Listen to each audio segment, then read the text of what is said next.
Okey, akhirnya sampai di Anuar Rusa Steakhouse. Anak. Sejam tunggu kat Suharto weh. Demi nak tunggu kedai buka Anuar Rusa ni. Rusa tengah masak.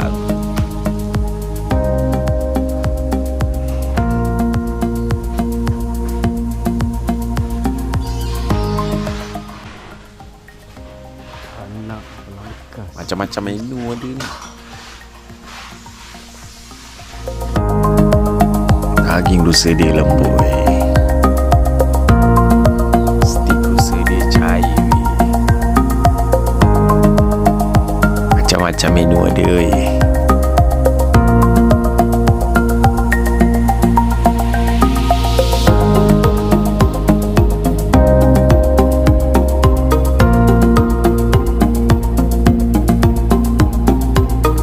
Harga rusa okey lah, tak ada mahal sangat.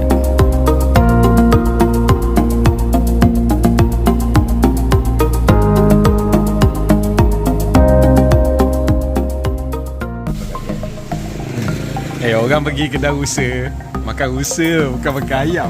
Makan ayam ni. Ini bukan sebarang ayam. Ada. Kat Puncak Alam banyak ayam. Ayam spis tau. Ayam spis.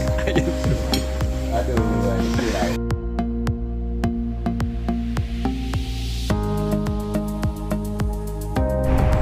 Okey, gerak balik dulu lah. Puncak Alam, Tanjung Malim, Puncak Alam.